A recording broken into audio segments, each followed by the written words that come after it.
Vamos lá, vamos ler a Bíblia ou olhar ali para a tela, Atos dos Apóstolos, capítulo de número 1, versículo de número 8. E depois nós vamos ler um outro texto que está em Atos, capítulo 2, versículos de 1 a 11. Então serão dois textos bem próximos.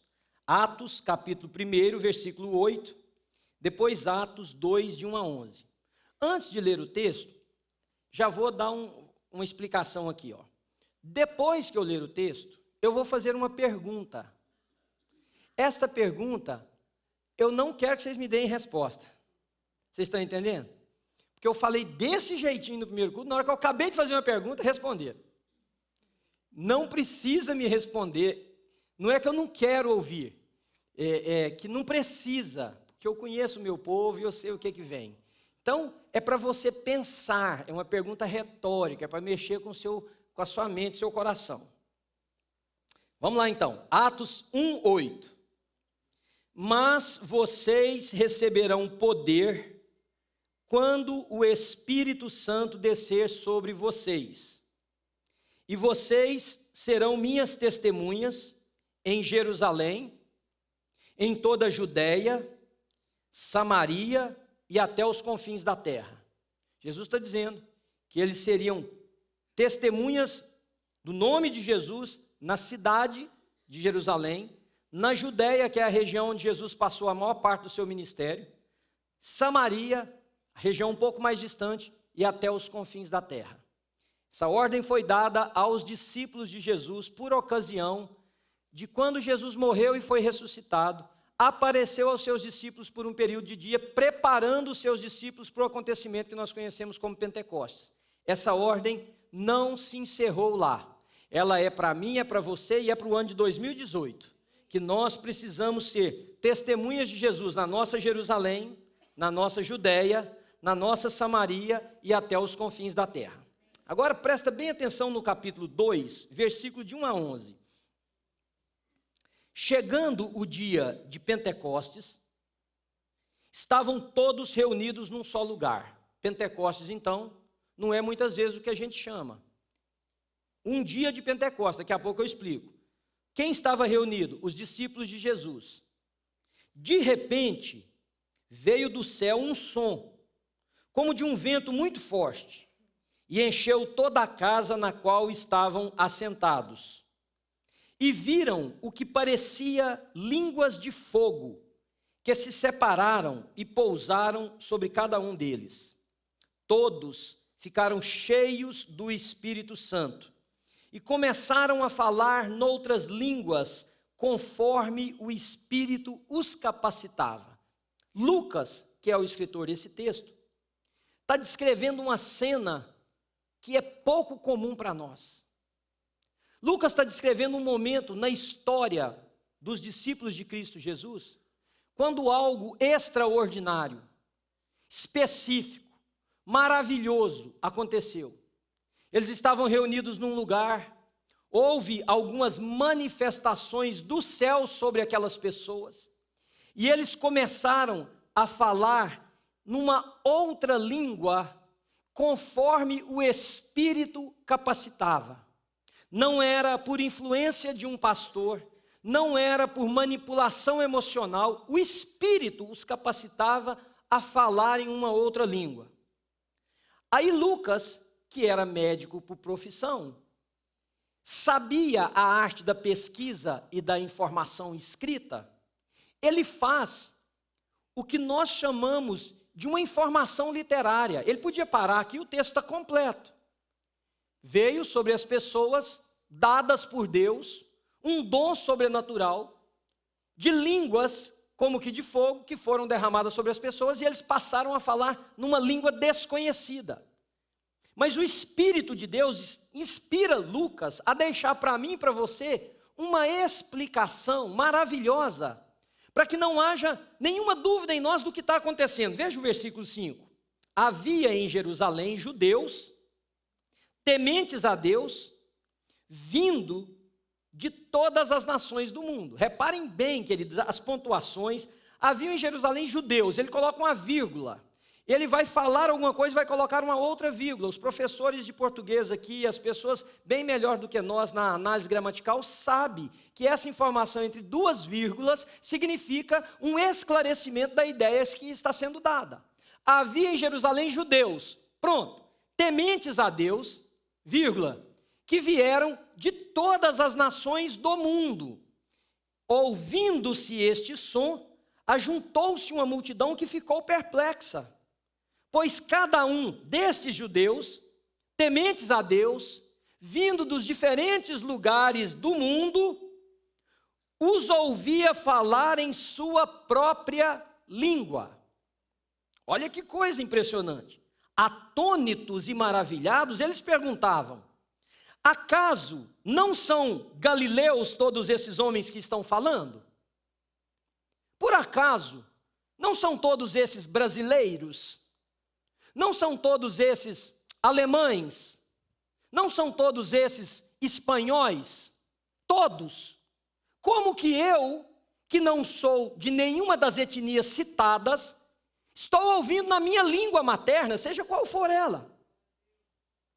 Não são todos eles judeus cuja língua primária é o hebraico? Ou o aramaico? Como é que eu estou ouvindo na língua da Turquia? Como é que eu estou ouvindo em italiano? Como é que eu estou ouvindo em persa? Porque é o que o texto diz. Não são todos esses galileus, e não só são judeus, mas de uma região bem específica da Galileia. Não são todos daqui? Como é que eles estão falando isso? Aí, o versículo 8 diz assim: então, como nós os ouvimos, cada um de nós, na própria língua materna, mesmo que cada um deles, por serem judeus, tivessem estudado a língua hebraica, que é a língua da preservação da cultura e da religião judaica, eles não falaram que eles ouviram na língua deles hebraica, lá onde eles moravam, eles ouviram na língua materna.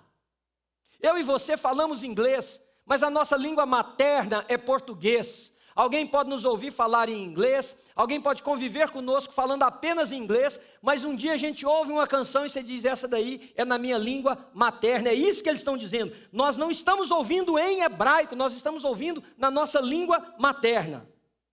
Aí Lucas ainda coloca quem são esses povos: partos, medos, elamitas, habitantes da Mesopotâmia, Judéia, Capadócia, que é na Turquia, Ponto, da província da Ásia, Frígia e Panfilha, do Egito, das partes da Líbia, próximas a Cirene, visitantes vindos de Roma, tanto judeus convertidos ao judaísmo,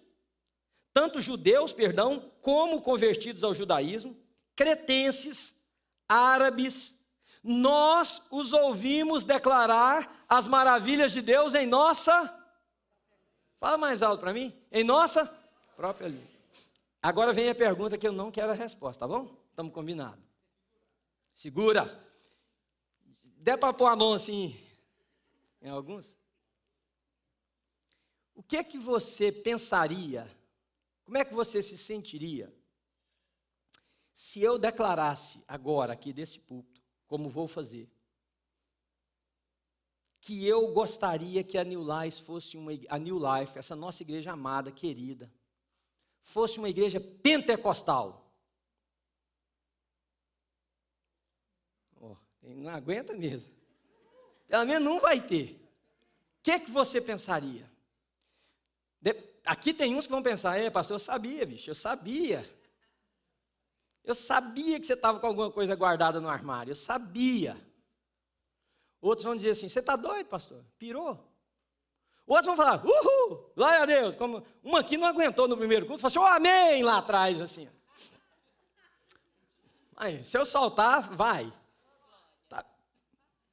Diferentes pensamentos, diferentes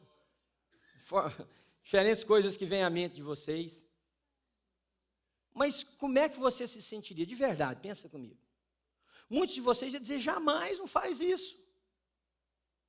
Outros iam dizer: pelo amor de Deus, faz isso. Porque qual é a ideia que eu e você temos? O que vem à nossa mente? Que figura vem à nossa mente? Quando a gente fala de pentecostal. Para uns vem a ideia de muito barulho, de uma fala incompreensível pelos outros, de um culto desordenado, de uma ênfase na experiência muito maior do que na razão. Teve um dia que uma mulher aqui falou assim para mim, chegou aqui e falou assim, tinha sido um louvor maravilhoso, como foi o de hoje. Não foi maravilhoso o nosso louvor aqui hoje, querido? É só quem está morto mesmo para não sentir nada. Mas que coisa linda. Aí teve um desse jeito, eu estava ali, ela saiu mais ou menos ali, não sei de onde, e veio assim, chegou para mim e falou, pastor, que louvor, hein? Eu falei, maravilhoso, né? Aí ela falou assim, imagina se essa fosse uma igreja pentecostal, hein? Eu falei, dona, o que vem à nossa mente? Vem à nossa mente, e eu estou continuando ainda do lado assim, mais que alguns podem pensar negativo. Uma liturgia de culto de uma determinada maneira. Já no coração de outros, quando eu falo, vem placa de denominação. Essa igreja, aquela igreja.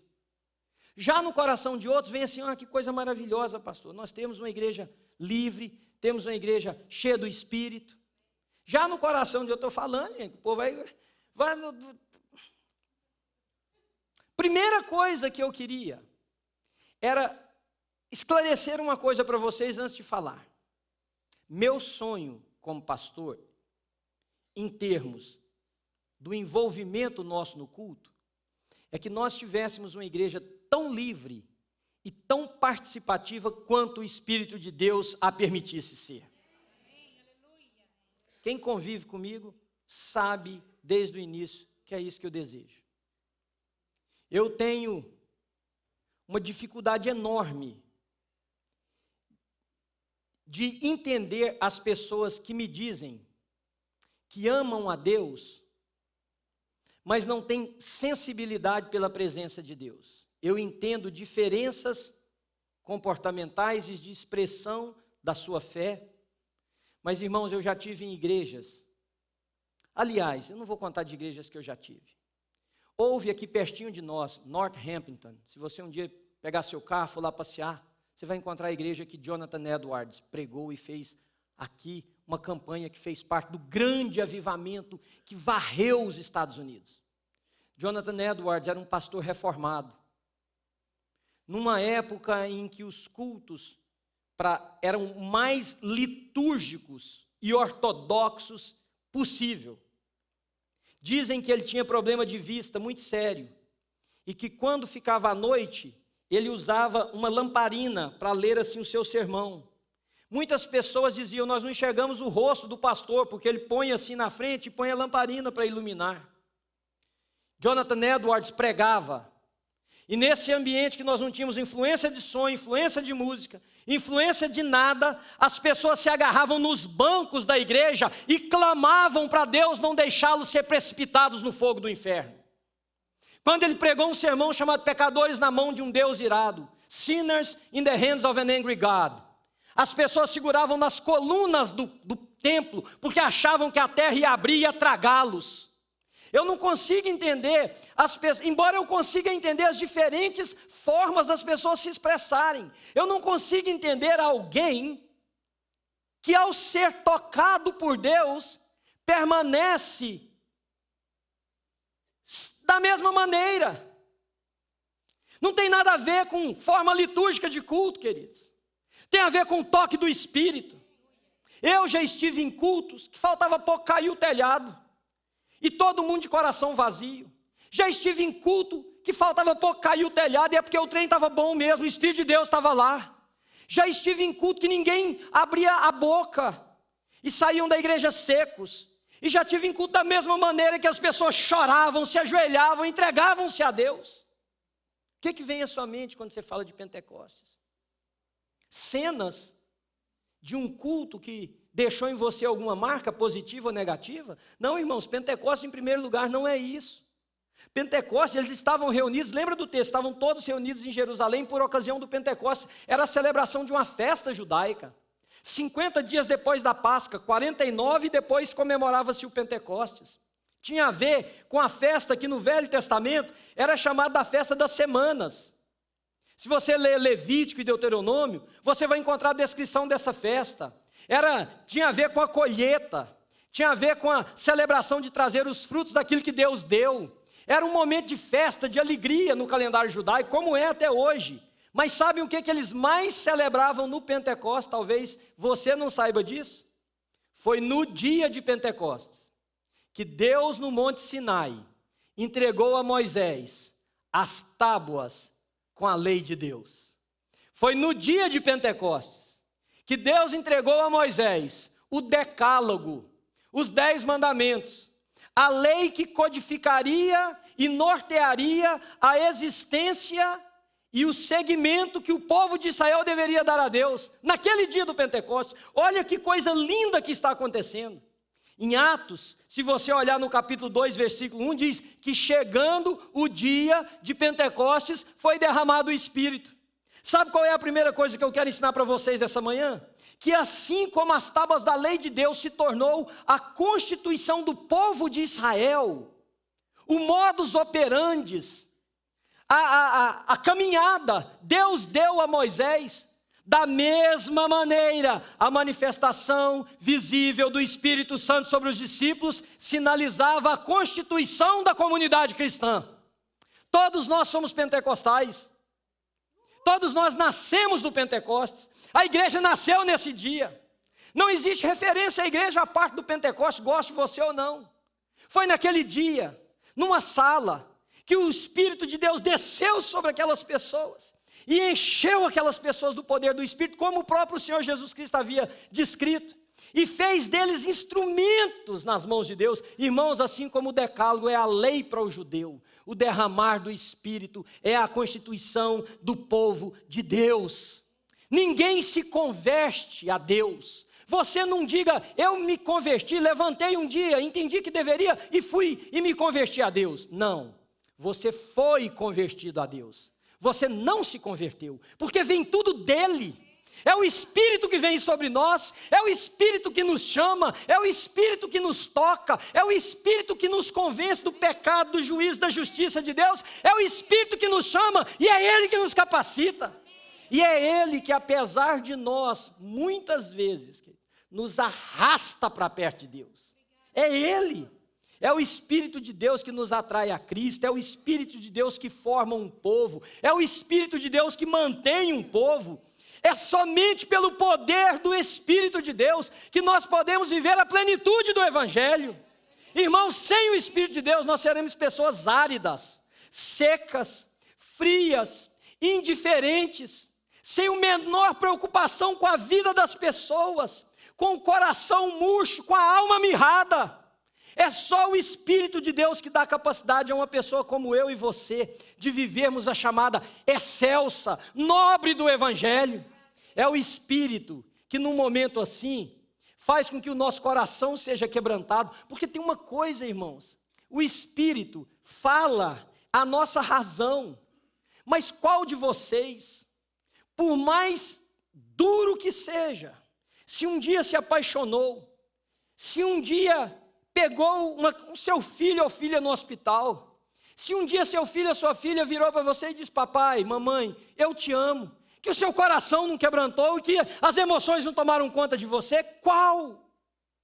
Assim é com Deus, é amor, é paixão, é toque do Espírito. Eu compreendo com a minha mente, mas as minhas emoções são tocadas pelo Espírito de Deus.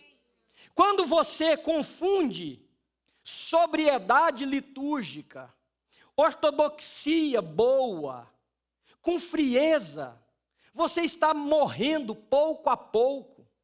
Quando você acha que ser sóbrio e ter um culto, como Paulo disse, um culto racional, é você se manter totalmente indiferente e nunca se envolver naquilo que o Espírito de Deus faz e toca na sua vida, é porque na verdade você nunca o sentiu.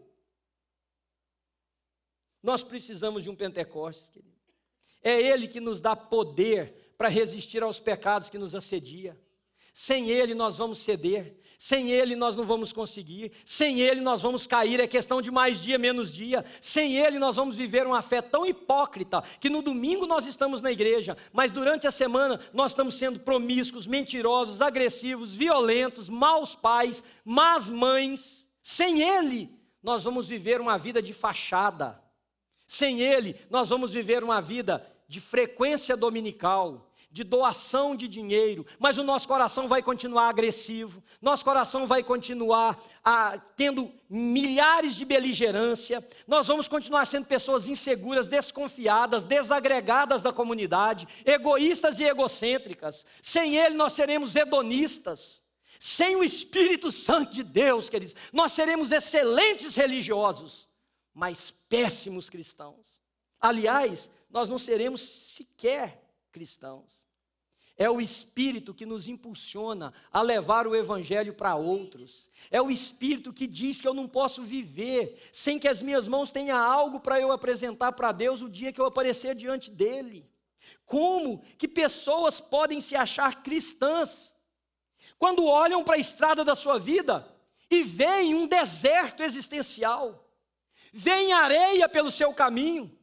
Nunca vão poder dizer para Deus: Senhor, está aqui, pelo menos o filho que o Senhor me deu, a filha que o Senhor me deu, o marido, a mulher, o irmão, alguém. Senhor, está aqui, olha, eu apresento como fruto da vida do Senhor em mim. Quantos, queridos? Eu não estou dizendo que nós devemos mudar a nossa forma litúrgica. Eu, particularmente, como eu disse para vocês, amo uma celebração participativa. Eu não conseguiria ficar aqui, ouvindo o que eu estou ouvindo, as ministrações que eu estou ouvindo, e não me envolver nela. Eu não consigo, porque é Deus falando comigo.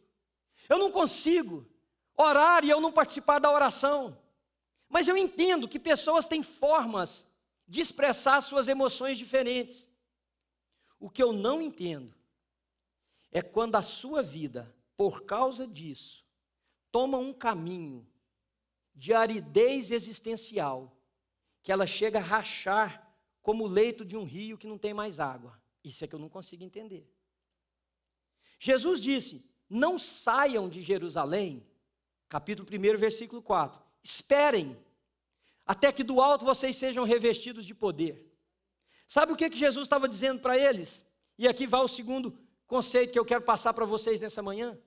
Jesus estava preparando os seus discípulos para a impossibilidade, ouçam-me, impossibilidade de nós fazermos, de nós levarmos a mensagem da cruz, de nós salvarmos pessoas, de nós transformarmos sociedade, de nós mudarmos famílias, sem a presença dEle.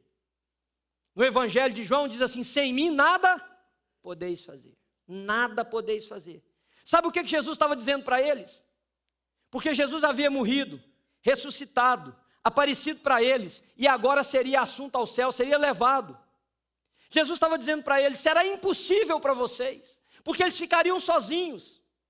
Eles não teriam mais o mestre, eles não teriam mais o Senhor do caminho, eles não teriam mais a interferência de Jesus quando um demônio teimasse em não sair de um corpo. Eles não teriam mais a presença de Jesus quando um paralítico não fosse curado. Eles não teriam mais a presença de Jesus quando o discurso fosse proferido e as pessoas dissessem assim: que homem é este que tem essas palavras? Eles não teriam mais. E Jesus está dizendo para eles o que eu e você precisamos aprender, queridos. Sem Jesus, nós nada podemos fazer.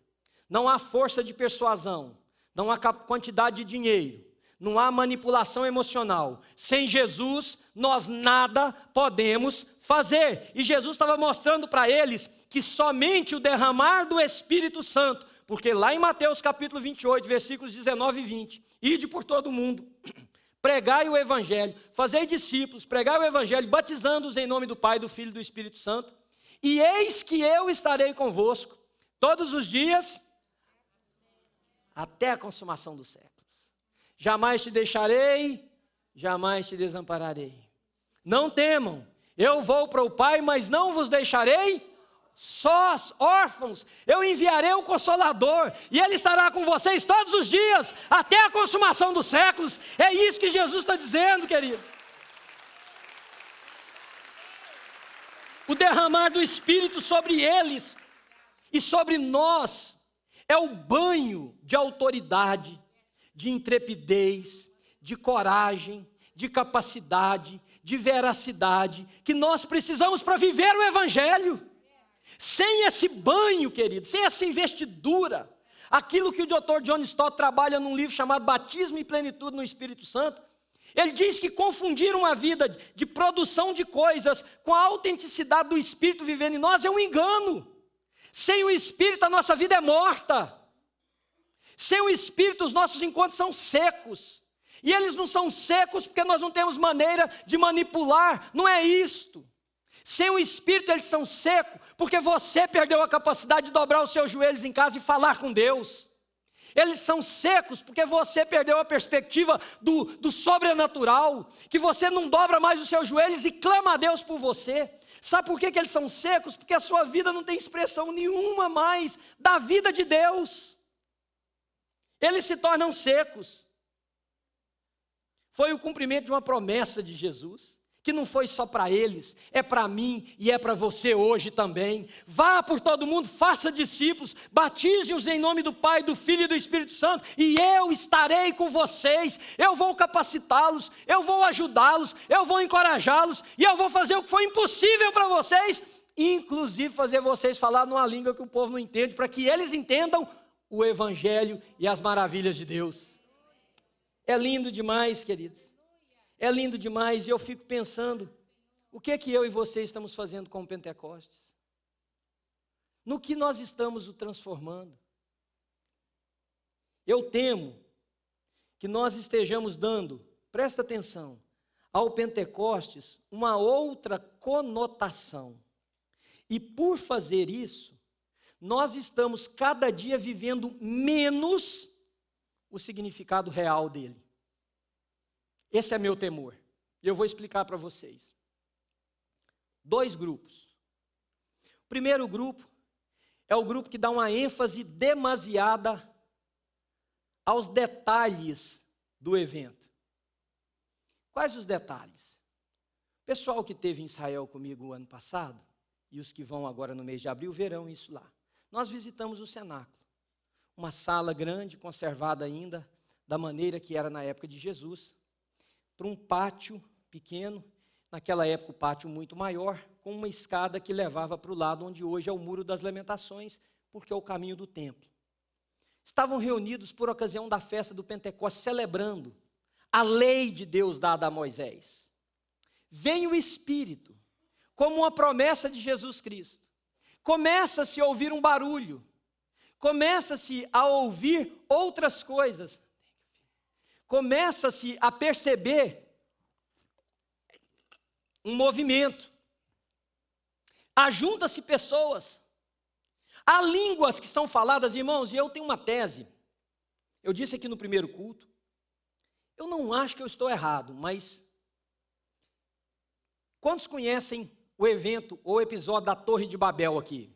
Levanta a mão, sabe do que eu estou falando? Porque aí eu explico para quem não souber. A Torre de Babel, um evento que está lá no Velho Testamento, quando o povo disse o seguinte, vamos fazer o seguinte, vamos construir uma torre aqui e vamos chegar até nos céus. E eles estavam indo bem, um progresso danado.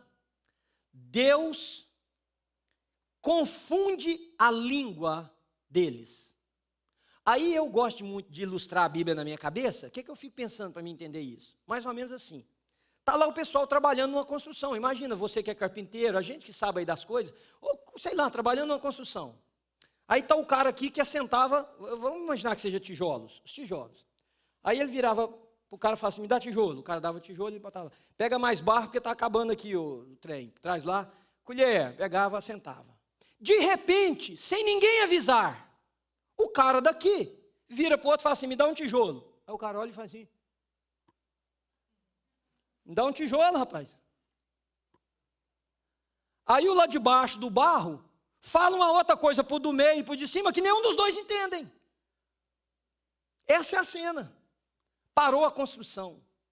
Porque esse aqui não entendia o de lá não entendia. Aí tinha um caboclo trabalhando do outro lado, lá longe, e falava assim, ele está querendo tijolo. Aí o do tijolo olha para ele, o de lá entendeu o de cá não entendeu o de cá, Deus confundiu a língua. E eles tiveram que parar a construção, porque ninguém se entendia. E para você que quer ter uma minhoca na sua cabeça e me pergunta lá no programa Pare e Pense como é que surgiram as raças, que tal uma proposta aqui para você? Afinidade linguística. Porque o cara de cá falou assim, como é que você está me entendendo? Esse aqui ficou burro agora. Você não, eu não sei o que aconteceu com ele. Aí esse aqui gritava para tentar falar, porque você já viu, é igual quando você está tentando falar inglês, e aí o inglês é ruim e a pessoa não entende, você aumenta o tom de voz para achar que ela vai entender? É isso aqui. Aí o cara começou a gritar, um outro lá do outro lado entendia ele, falou assim, por que você está gritando? Mas o cara aqui não me entende. E os dois conversando tranquilo. Sobrevivência, afinidade linguística, juntaram-se grupos. Só para você pensar um pouquinho. Veja o que acontece, queridos. Tem um grupo que dá uma ênfase demasiada nos eventos, nos detalhes, no grito, no pulo, no falar na outra língua, nas manifestações e nas experiências. Como tudo que tem um lado tem o outro, tem um grupo que, por oposição aos detalhes, por achar que a ênfase nos detalhes saiu do controle, e às vezes saiu mesmo, perdeu a estribeira, há um outro grupo que, por se opor, pouco a pouco, vão se tornando pessoas, presta atenção, passivas, indiferentes, áridas, secas e infrutíferas. Enquanto você pode dizer assim, mas os do detalhe de cá, só tem isso, também não tem nada, é como se fosse uma bexiga, um balão, é oco, só tem vento. Exato. Esses são os dois perigos. Por um lado, a ênfase nos detalhes me fez se apegar só a eles. E eu acho que toda a experiência é baseada no que a minha derme ou a minha epiderme sentir, a minha pele. Se eu arrepiei, tem valor. Se eu sentir, sei lá, um calafrio na perna, tem valor. Deus está aqui. Se eu não sentir, não tem. Então, pelo lado de lá criou-se isso, pelo lado de cá criou-se uma aversão a isso. Fala, quer saber, eu não quero isso. Só que sem perceber, em nome da defesa dessa sobriedade litúrgica, doutrinária, teológica, nós fomos criando. Nós, que eu digo, não é nós aqui, qualquer lugar, qualquer pessoa, fomos criando pessoas secas, pessoas passivas, indiferentes, críticas céticas, pessoa cuja vida não tem nada a acrescentar. Voltando à Torre de Babel, olha como Deus é maravilhoso, num lugar onde as línguas foram confundidas e houve término do projeto, num outro lugar as línguas foram unificadas e o nome de Jesus foi glorificado e a igreja de Jesus nasceu. Porque o que aconteceu, irmãos, é que um cara da Turquia via um judeu falar e ouvia em turco. Era o cara que veio da Itália, ouvia alguém falar em italiano. O outro que veio da Pérsia, ouvia falar em persa. O outro que vinha da onde, ouvia falar da onde? Da terra dele. Sabe o que eles ouviam? Eles ouviam anunciar as maravilhas de Deus, para que eles se rendessem ao Senhor. Irmãos, nós precisamos ser uma igreja pentecostal. Ouçam-me, no verdadeiro sentido da palavra. Do Pentecostes, da vida no Espírito, do coração aquecido, da vida de oração, da piedade em casa, da transformação das nossas vidas, do clamor ao Espírito que nos ajude a resistir ao pecado e andar de forma correta. Irmãos, nós precisamos de ser uma igreja pentecostal, no sentido de que a autoridade do Espírito, na força do seu testemunho de vida, te habilite, te capacite, como um vento forte, impetuoso, a atrair outras pessoas para Jesus. E as pessoas, ao olharem para o brilho dos seus olhos, para a paixão da sua vida, vejam a face de Cristo em você. Nós precisamos, irmãos. Nós precisamos de ser uma igreja que faz tudo o que estiver ao seu alcance, para alcançar as pessoas com a mensagem da cruz, com a mensagem do Evangelho e dizer para elas que Jesus morreu para dar a elas a esperança da vida eterna. Amém, irmãos? Isso é ser pentecostal. Se você grita, se você pula, se você planta bananeira, se você faz o que você quer fazer, isso é indiferente. O que não muda no cerne de ser pentecostal é: o Espírito de Deus me alcançou, transformou a minha vida num testemunho vivo da graça e da misericórdia daquele que me chamou de um mundo de trevas para a sua maravilhosa luz. Sem esse Espírito, as nossas barreiras no coração e na mente, as nossas barreiras individualistas, egocêntricas, hedonistas, jamais serão quebradas, jamais serão dilaceradas. Sem o Espírito, essas cadeias dos vícios e dos pecados que nos assediam na mente e no coração, jamais serão quebrados. Nós seremos bons frequentadores de igreja, seremos péssimos pais, péssimos maridos, péssimos amigos. Nós seremos frequentadores de igreja excelente, daremos dinheiro, serviremos, mas nós seremos péssimos testemunhas de Jesus. Nós vamos olhar para a nossa história anos depois e falar: eu não tenho ninguém me seguindo por causa de Jesus. Os nossos filhos vão olhar para outros para terem admiração pelo Cristo que nós dizemos que viveu em nós. Se Deus der a eles essa oportunidade, porque talvez por nossa causa eles não tenham sequer para quem olhar.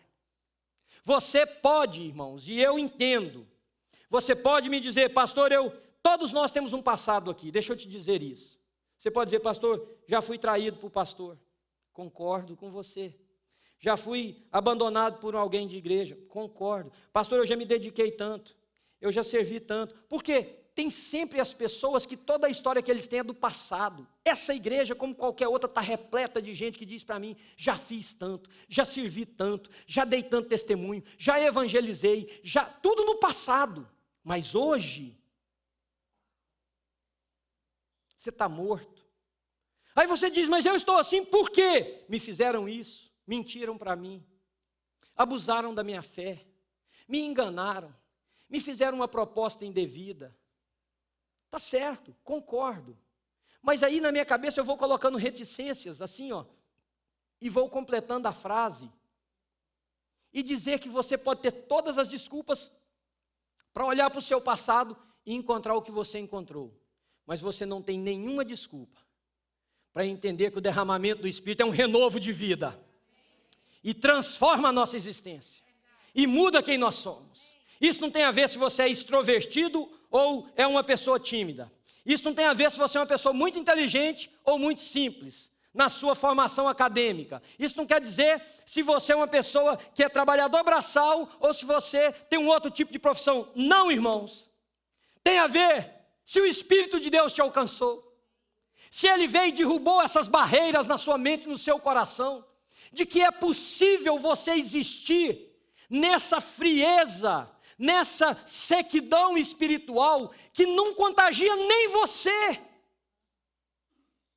que até mesmo você nos seus momentos de de solitude, você vira para o seu coração e se sente só. Eu não estou dizendo nem do que os outros pensam a seu redor e nem de como as pessoas te julgam, eu estou dizendo de você não poder ter aquele momento em que você, na presença de Deus, sente tudo isso que nós estamos descrevendo aqui. Eu sonho da New Life ser uma igreja pentecostal no sentido mais puro da palavra. Uma igreja onde as pessoas tenham passado por uma experiência transformadora e não uma experiência visitadora. De igreja ao domingo.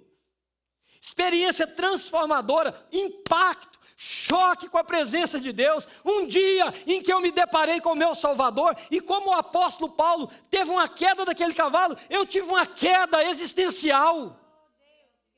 Eu caí no solo da compreensão da vida. Eu botei o meu rosto no pó da compreensão existencial. E eu sabia que eu não tinha outro caminho a não ser olhar para Ele e dizer: o meu Senhor vive. Essa experiência, queridos, que eu queria que assolasse a nossa igreja. Onde as pessoas não tivessem experiência de visitar a igreja domingo. De acharem que for num grupo pequeno no decorrer da semana. Não, uma igreja pentecostal no sentido da experiência transformadora. Tão transformadora que eu não consigo mais me ver fora do projeto de expansão de Deus na face da terra. Eu não consigo mais me ver, me perceber à parte, alheio do grande projeto de Deus. Uma igreja que pessoas se importam com pessoas. Que saiam da sua zona de conforto para servir, porque vocês receberão poder para serem minhas testemunhas. A palavra grega para testemunha ali é martiria, significa ser mártir. Não você morrer, porque o mártir, a definição do mártir é aquele que morre por uma causa em que ele deposita maior confiança. Não é isto. Ser mártir no sentido de abrir um espaçozinho desse conforto existencial meu. De ter tempo para servir, para estender a mão, de sair dessa zona de conforto, sendo o que for, estudante, professor, trabalhador braçal, professor, trabalhador em uma empresa, não importa, a minha vida agora precisa servir as pessoas. Ser mártir. Uma igreja que se abre para o impossível, que se abre para o impossível, a fim de alcançar as pessoas. O impossível não é show. O impossível não é para você bater no peito e dizer, sou tão espiritual. O impossível e o sobrenatural de Deus é para que às vezes a gente faça e chegue naquilo que de outra maneira nós jamais conseguiríamos. Jamais conseguiríamos. Senhor, eu estou aqui. Me use da maneira que o Senhor quiser. Da maneira que o Senhor quiser, sem reserva de domínio, Senhor. Usa minha mente, meu coração, usa minhas mãos, meus pés, usa minha boca, usa tudo que há em mim, Senhor, para que alguém possa te conhecer. Isso é a experiência mais sobrenatural que tem. E aí Deus vai tratar com você da maneira dele. Ele vai fazer você trazer uma palavra num momento. Ele vai fazer você ver uma coisa. Queridos, aconteceu cada coisa comigo que eu não... Uma vez eu estava pregando na Flórida. E a igreja estava bem cheia, era uma igreja menor do que a nossa, não tinha púlpito assim, eu estava embaixo. Então eu tinha a oportunidade só de ver as pessoas assim, no mesmo nível, não era como eu estou vendo vocês. E durante a pregação inteira, é como se uma mulher de mais idade, devia ter os seus, na época, os seus 65, 68 anos de idade, sentada assim no meio, é como se o rosto dela fosse maior do que o de todo mundo. Eu olhava e eu só via aquele rosto da mulher. Grande, não é que ela tinha cabeção, vocês estão entendendo, né? Mas grande assim, chamava atenção toda hora. Aí, quando eu estava pregando e Deus falou comigo, acaba e dá um abraço naquela mulher, vai lá falar com ela. E no meio disso, a igreja pequenininha, tinha muita gente mesmo. Quando eu acabei, vieram algumas pessoas conversar comigo, juntou gente na frente, ficou difícil, mas eu fui pedindo licença assim, eu cheguei, ela já estava saindo, eu falei, senhora, ela virou para mim e falou assim, eu não conheço a senhora, e não sei porquê, mas eu senti, nem falei para ela, foi Deus que mandou, porque vai que eu dava um chute na trave, né? Foi eu senti no meu coração, muito forte, vim aqui dar um abraço na senhora, só me permite? Ela nem respondeu, quer dizer, ela veio e me abraçou. E ela chorou compulsivamente. Mas compulsivamente. Chorava, mas chorava sem parar, que não dava para falar com ela. Quando ela recobrou um pouquinho do seu fôlego, ela falou, pastor, meu nome é fulana de tal. Falou lá o nome dela. Eu fui uma cantora evangélica, eu estou tendo cuidado aqui para não revelar alguma coisa dela, muito conhecida numa determinada época. E eu me desviei e fui viver uma vida muito diferente. Vim aqui para essa igreja porque ninguém me conhece aqui. Quando o senhor começou a pregar, parece que só tinha eu e o senhor nessa sala, mais ninguém. Eu não enxergava gente na minha frente, não enxergava gente. Olha, eu vendo a cabeção dela e ela vendo só eu e ela. Parece que não tinha mais ninguém aqui. Mas, pastor, minha vida desceu num buraco tão grande que eu disse assim para Deus, se é que o senhor está me dando uma chance, o senhor vai fazer, por favor, aquele homem sair lá da frente e vir aqui me dar um abraço. Vocês acreditam nisso? Louvado seja Deus, irmãos. Irmãos, é isso. Deus quer usar você. Isso não tem a ver com você grita ou pula ou faz nada, irmão. Se você gritar, pular e fizer, ótimo. Se não gritar, pular e não fizer, ótimo. Mas que você se abra para Deus te usar. para Deus te fazer bater numa casa. Quantas ligações eu já dei, irmão, quantas, eu estou dirigindo à noite orando, e eu sempre estou pedindo, Deus, quem está precisando, onde é, o que é que eu faço? Às vezes eu ligo para alguém, a pessoa fala, pastor, quem mandou você me ligar? Mas por quê, irmã? Ô irmão, estou aqui desesperado, pastor, acontecendo tal coisa. Quantas vezes, quantas eu não saberia dar relatório para vocês. Sabe o que eu queria? Eu queria que nós fôssemos uma igreja que abraçasse o nosso papel de ser agência de Deus na terra. Servos de Deus. Uma igreja pentecostal no sentido de nós podermos cumprir o nosso papel de ser povo de Deus na terra, chamando outros para fazerem parte dessa nação. Porque foi isso que aconteceu. Os irmãos ouviram, as pessoas ouviram. Chegaram perto, eles não ouviram as pessoas dando show, eles não ouviram nada, eles ouviram as pessoas glorificando o nome de Deus e falando na língua deles. Permitam-me parafrasear o texto, vocês precisam de Jesus, o Espírito de Deus está sendo doado para cada um de nós. As tábuas da lei foram codificação para Israel, apontando para o Messias chegou, não adianta vocês ficarem nessa sequidão e nessa cegueira espiritual, abram os seus olhos, Yeshua HaMashiach está aqui, Jesus já veio, abram os olhos de vocês, foi isso, irmãos. Jesus, o Espírito de Deus, veio sobre aquelas pessoas, para que eles pudessem viver algo que sem Ele é totalmente impossível. Nós jamais seremos, jamais, irmãos, jamais, alcançaremos os nossos alvos, seremos uma igreja eficiente, uma igreja que testemunha, uma igreja fiel, uma igreja que salva, uma igreja que aponta o caminho da cruz, se o Espírito de Deus não nos habilitar. E para Ele nos habilitar a isto, é necessário que você passe por um Pentecostes.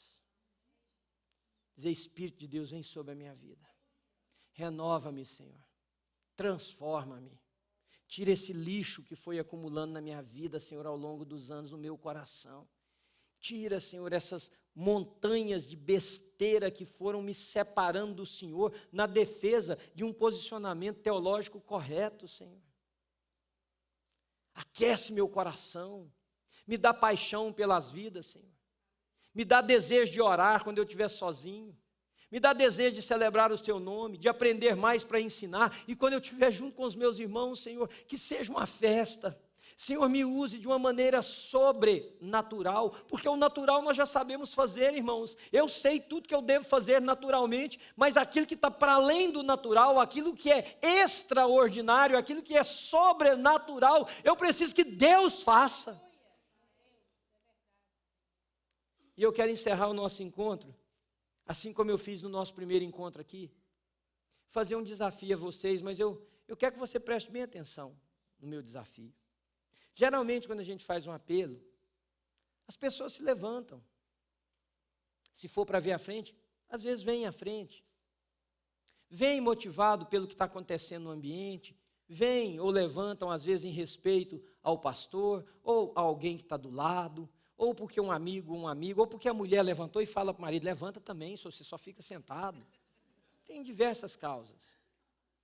Mas, irmãos, eu orei essa semana inteira preparando essa mensagem. Senhor, eu quero um Pentecostes na minha vida constante.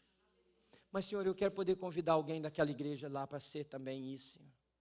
Irmãos, eu não estou falando para gente descrente, não. Gente descrente, a primeira coisa que ele precisa é de Jesus de Nazaré, e Jesus de Nazaré vem na sua vida e traz o Espírito dele. Eu estou falando para líderes de igreja, eu estou falando para líderes que estão aqui me ouvindo pela internet, que vão ver essa mensagem depois. Eu estou falando para crentes com 1, 2, com 10, com 15, com 20 anos de convertido. Eu estou falando para gente que aprendeu a fazer igreja, mas que nunca se tornou igreja de Jesus. Eu queria convidar, se o Espírito Santo de Deus tiver tocado, que seja uma única vida. Eu disse aqui no primeiro encontro, queridos, se não teve nenhuma vida, eu era uma. Tivemos diversas. Eu não quero que você levante, porque acabou o culto, não. Eu não quero que você levante, para mim ver você levantar, mesmo porque eu vou fechar os meus olhos, antes do primeiro ficar de pé. Eu queria que, se o Espírito de Deus, porque novamente, irmãos, não pode ser eu. Tem que ser. O Pentecostes é a nossa dependência única e exclusivamente de Jesus. Eu já contei para vocês um caso do Dr. Martin Lloyd Jones, vou repetir porque eu acho que ele é fantástico para esse momento. Ele pregou em uma igreja, e foi um culto muito abençoado, mas por acaso, naquele culto, ele não fez um apelo no final. Ele conta isso num dos seus livros. Aí, outro dia, ele está andando numa rua da sua cidade, veio um homem, falou assim: Dr. Jones, eu estava na igreja ontem. Falou: que bom. Falou assim: a mensagem foi muito linda, foi muito poderosa. Se o senhor tivesse feito um apelo ontem, eu tinha entregado minha vida a Jesus. Aí ele disse assim: mas não seja por isso, eu faço esse apelo agora. Aí o homem disse: não, mas aquilo foi ontem. Aquilo foi ontem, hoje aqui no meio da rua, assim. Aí ele levantou o dedo no nariz do homem e disse assim: permita-me te dizer, você nunca ouviu a voz de Jesus. Porque se você tivesse ouvido ontem, e demorasse 1000 anos para eu te fazer esse apelo, você cairia de joelhos. Irmãos, alguém vai ouvir a voz de Jesus. Alguém que diga: Senhor, eu quero esse Pentecostes na minha vida, eu quero isso, Senhor. Eu quero, eu preciso, não pode ser de outra maneira, e não pode ser a minha influência. Tem que ser Jesus. Ele tem que ter falado com você. Ele tem que ter posto a mão dele em alguma área da sua vida. Sem essa compreensão, vai ser um ato religioso da mesma maneira, não faça. Então eu quero convidar, se tiver 1, 2, 10, não importa quantos, você se coloca de pé para nós orarmos juntos. E vai pôr a mão no seu coração, querido. E vai orando ao Senhor, diga: Senhor, assim como um dia desceu fogo do céu sobre aqueles discípulos, desce esse fogo sobre a minha vida, Senhor. Põe a mão no seu coração, levanta as suas mãos, se ajoelha, senta, deita, o que você quiser fazer. Mas comece agora a falar com Deus e clamar a Ele por uma transformação. Me permitam chamar o Pentecostes de uma transformação. Senhor, eu preciso de uma transformação da forma que eu compreendo o Evangelho, da forma com que eu me relaciono com o Senhor, da forma com que eu vivo a minha espiritualidade, da forma com que eu entendo a igreja, da forma com que eu acho que é prestar-te um culto. Deus, eu preciso, em nome de Jesus. Diga isso para Ele, com a mão no seu coração, ministra sobre você e diga: Pai, vem sobre mim, Senhor. Renova, Senhor, muda o conceito, muda a compreensão, muda, Senhor, essa bagagem hereditária de conceito religioso que eu fui pondo na minha vida, que o que fez comigo foi me tornar uma pessoa que já morreu, que não sente mais, ó Deus, o impacto da Tua presença, a beleza de ouvir a palavra pela primeira vez, a renovação do primeiro amor e o sentimento de como tudo tivesse começando agora, Senhor. Tira, Senhor, do nosso coração toda frieza, Senhor. Transforma a nossa igreja, Senhor Jesus, numa igreja absoluta e totalmente pentecostal, no sentido da experiência contigo. Uma igreja convertida, uma igreja transformada, uma igreja alcançada pelo Teu Espírito, uma igreja com preocupação pelas vidas, uma igreja que não é em si mesmada, uma igreja que não é fechada no claustro da sua própria existência, Senhor, que olha para fora, que pensa para fora, Senhor, mas que pensa, ó Deus, com os olhos brilhando de paixão por aquilo que o Senhor pode fazer por nós, em nós, através de nós. Uma igreja intrépida, corajosa, pregadora do Evangelho, evangelizadora. Uma igreja que ora, que intercede, que abençoa, que visita, que cuida, Senhor. Senhor Jesus, quantos homens aqui precisam passar por um Pentecostes, Senhor, para que os seus filhos vejam Jesus neles, para que as esposas possam olhar para eles como homens de Deus. Quantas mulheres precisam de um Pentecostes, Senhor, para que as suas famílias a admirem, não como uma mulher religiosa, mas como uma mulher piedosa, transformada pelo Senhor. Quantos jovens precisam de pais e mães convertidos, passados por um Pentecostes, Senhor. Quantos pais precisam de um Pentecostes na vida dos seus filhos. O quanto nós aqui como igreja, Senhor, precisamos de um Pentecostes.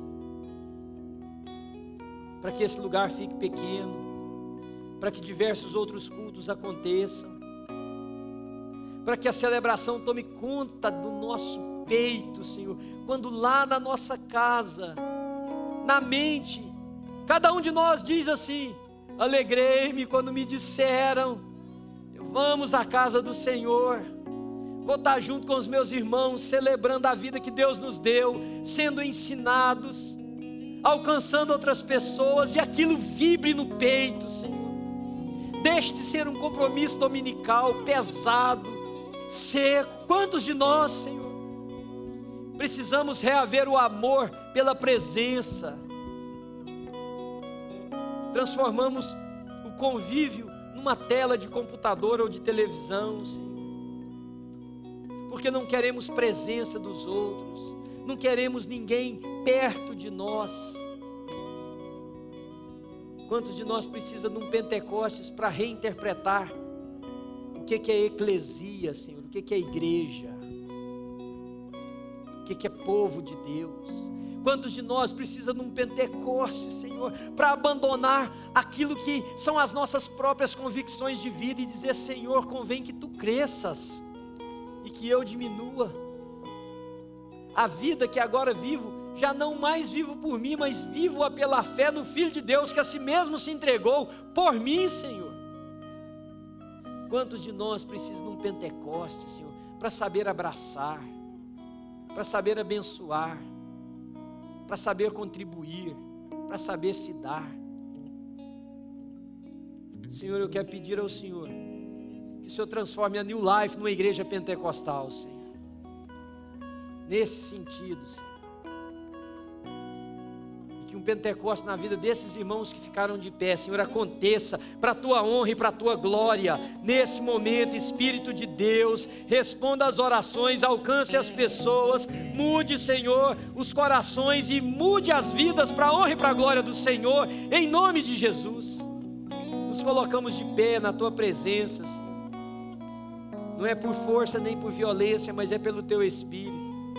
Nos rendemos aos Teus pés pela compreensão, Senhor. Rogo-vos, pois, irmãos, que apresenteis os vossos corpos como um sacrifício vivo, santo e agradável a Deus, que é o vosso culto racional. O Senhor falou conosco, a Deus, eu ouvi a Tua voz.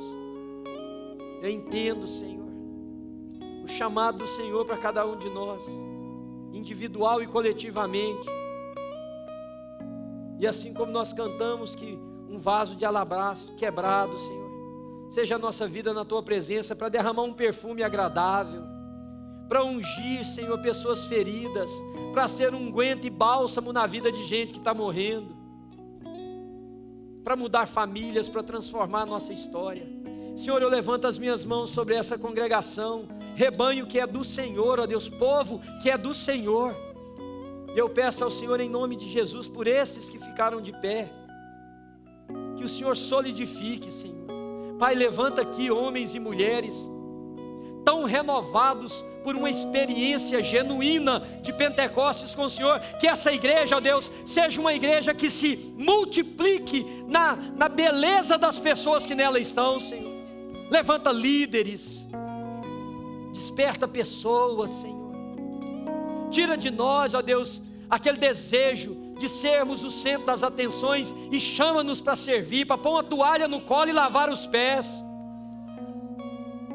Chama-nos, Senhor. Levanta aqui, Pai, em nome de Jesus, pessoas que não se conformem, Senhor, com serem meros frequentadores de uma igreja, por melhor que ela seja. Deus querido, eu levanto as minhas mãos e eu abençoo esse povo. E eu peço ao Senhor, ó Deus, a bênção que o Senhor deu na Tua palavra sobre eles, irmãos queridos, todos vocês, os que estão de pé e aqueles que não. Eu gostaria que vocês todos ficassem de pé e eu pudesse abençoar vocês, encerrando o nosso encontro. Que o Senhor te abençoe e te guarde. Guarde, inclusive, de você mesmo.